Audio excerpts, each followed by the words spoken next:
Olá pessoal, sejam bem-vindos mais uma vez ao canal Filosofia de Internet. Eu sou o Josiel e nós estamos aqui para mais uma vez falarmos sobre René Descartes.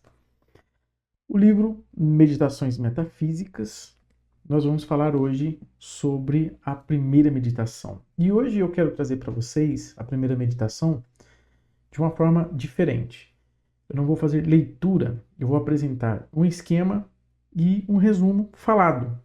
E eu peço para você o seguinte: se você achar interessante essa forma de apresentação e você quiser aprender a fazer o esquema e o resumo, coloca nos comentários aí, eu quero aprender, e eu faço uma série ensinando vocês a fazerem esquema e resumo. Talvez até um fichamento, né, e alguma coisa assim um pouquinho mais técnica. Beleza?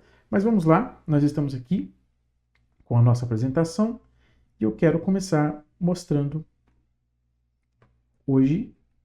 Vamos falar sobre a primeira meditação. E Descartes ele vai começar dizendo o seguinte: das coisas que se podem pôr em dúvida.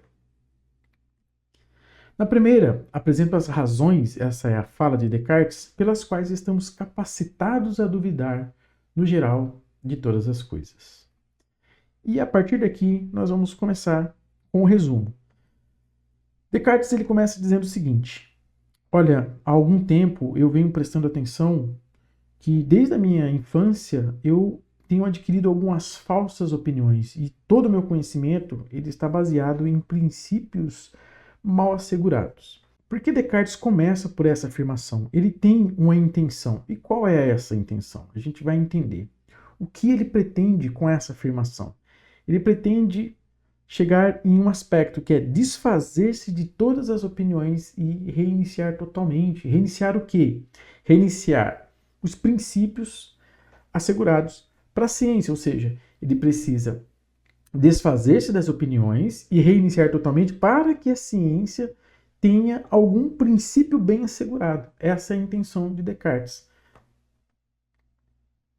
Como que Descartes vai fazer isso? Descartes vai fazer isso da seguinte maneira: ele precisa aniquilar todas as antigas opiniões. O menor motivo de dúvida é o suficiente para que eu suspenda todas as minhas antigas opiniões. O que ele vai fazer aqui é usar a dúvida como uma ferramenta para suspender os juízos e reiniciar tudo novamente. E qual é a primeira coisa que Descartes começa a duvidar? Ele começa a fazer uma rejeição dos sentidos.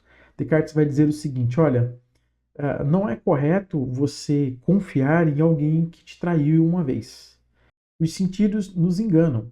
Então é prudente que nós não confiemos nos sentidos, assim como não é prudente confiar em alguém que nos engana. Então, Descartes aqui, nesse ponto, ele suspende a sua crença nos sentidos. Só que ele vai trazer um ponto, ele vai falar o seguinte: não é possível que eu negue todos os sentidos. E para isso Descartes vai dizer o seguinte: olha, parece que eu estou numa fogueira e que não tem como negar isso, que eu estou me aquecendo no fogo, que eu estou aqui vestido com roupão e que eu estou com papel na mão. Eu não consigo negar isso.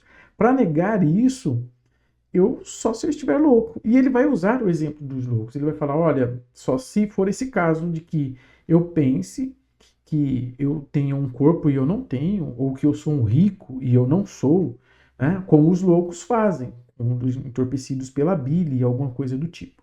Ele vai usar esses exemplos.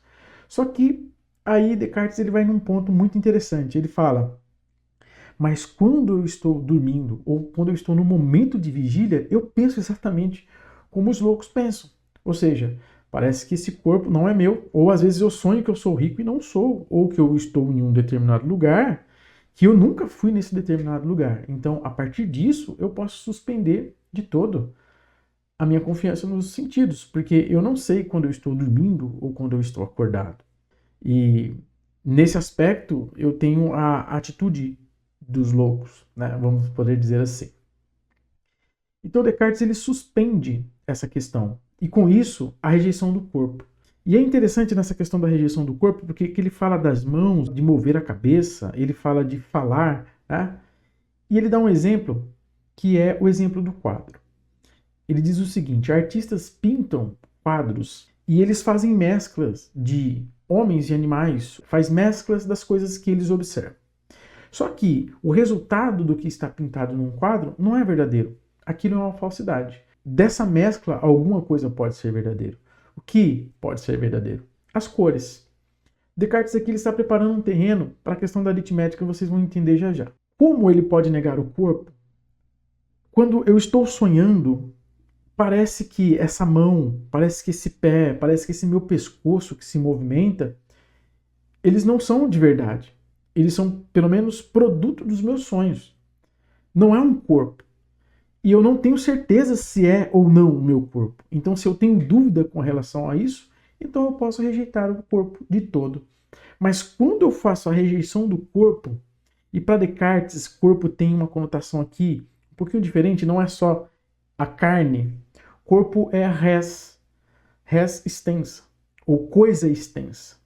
E a física, né, a matemática, a química, estão baseadas nas relações dos corpos, na relação das coisas extensas. Então, se eu rejeito o corpo, automaticamente eu faço uma rejeição da física, da química e da aritmética.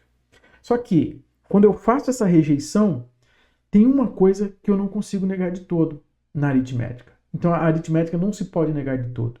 E o que Descartes vai explicar aqui para dizer que nem todas as coisas da aritmética nós podemos negar. Descartes ele vai dizer o seguinte: quando eu estou na vigília, eu somo 2 mais 2 e dá 4. Então, nesse aspecto, parece que a matemática ou a soma, ela é algo de verdade, como houve algo de verdade na pintura. Né? O que houve de verdade na pintura é que as cores parecem ser verdadeiras. Então, no caso dos corpos, né, da rejeição da aritmética, parece que há uma coisa de verdade aqui. Mantém-se uma coisa de verdade. E o que é essa coisa de verdade que mantém-se? É a soma de 2 mais 2, mesmo sonhando, ela parece ser 4. Então eu não consigo rejeitar de todo a aritmética, mas eu preciso, né? Esse é o ponto de Descartes. Ele precisa negar de todo. E para negar de todo, pelo menos aquele resquício de verdade, o que Descartes vai fazer? Descartes ele vai supor que Deus pode enganar. Mesmo ele acreditando em Deus, ele pensa nessa suposição. Olha, vamos supor que Deus ele possa me enganar com relação ao meu sonho, que 2 mais 2 é igual a 4. Né? Só que, para Descartes, Deus é bom. E então ele não pode enganar. Certo? E Descartes ele vai fazer o seguinte: mas Deus é bom e não pode enganar. O que eu vou fazer com relação a isso? Ele vai supor a inexistência de Deus. Ele vai dizer o seguinte: olha, há algumas pessoas que não acreditam em Deus. Há algumas pessoas que pensam que todas as coisas que existem, elas vêm, né, sem nenhuma explicação. Não existem outras explicações. E por mais que as pessoas não tenham respostas para essas explicações, elas ainda não querem aceitar que há um Deus. Mas eu vou supor aqui, concordando com essas pessoas, que realmente não existe um Deus. A intenção de Descartes nesse ponto é ser imparcial. Eu coloquei aqui parcial, mas é imparcial, ou seja, ele está tentando mostrar que ele está derrubando todas as suas antigas opiniões, principalmente a opinião da crença em Deus. Se Descartes ele vai fazer aqui a suposição da inexistência de Deus, existem duas coisas ainda que parecem ser verdadeiras. O que são essas coisas? As cores e as verdades da aritmética. Só que ele precisa negar essas coisas para que exista uma suspensão total do juízo. Para isso, ele vai substituir Deus pelo gênio maligno. Então, o gênio maligno é suposto. E o que Descartes fala a respeito desse gênio maligno? Vamos supor, então, que exista um gênio maligno e que esse gênio maligno é poderoso de tal forma que ele pode me enganar a respeito de todas as coisas. Pronto. Aqui, todas as coisas estão postas em dúvida. Só existe uma coisa que Descartes não tem dúvida aqui, nesse aspecto. É que o gênio maligno existe. Ou seja, ele supõe que o gênio maligno existe. Quando ele derruba todas as suas antigas opiniões, ele precisa reconstruí-las. Mas para reconstruir essas opiniões, ele precisa prevalecer sobre o gênio. Então, o que Descartes está fazendo é o seguinte: derrubando todas as opiniões, certo? Colocando tudo em suspensão, ele diz o seguinte: olha, eu preciso fazer um esforço para me enganar, né? Porque no ponto de vista, Descartes ele acredita em Deus. Só que ele precisa estar fazendo um grande esforço para não acreditar em Deus. Para mostrar que, de alguma forma, através do método que ele está trazendo, ele vai superar o gênio maligno. Ele precisa superar. Para a superação do gênio maligno vai dar duas coisas.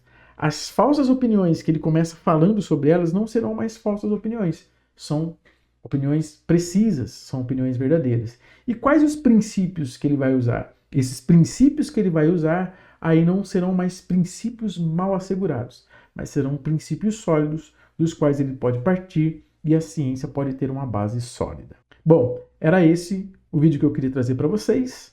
Trouxe aqui, mais uma vez, Descartes, falamos sobre a primeira meditação, e eu trouxe aqui, né, um pouquinho diferente do que eu trouxe das outras vezes, não com leituras, mas mostrando aqui um mapa mental, e esse resumo aqui falado para vocês. Eu espero que vocês gostem desse formato, e eu espero que vocês gostem também do vídeo. Deixe aí o seu comentário, e deixe o seu joinha, compartilhe se for o caso. Eu espero todos vocês no próximo vídeo.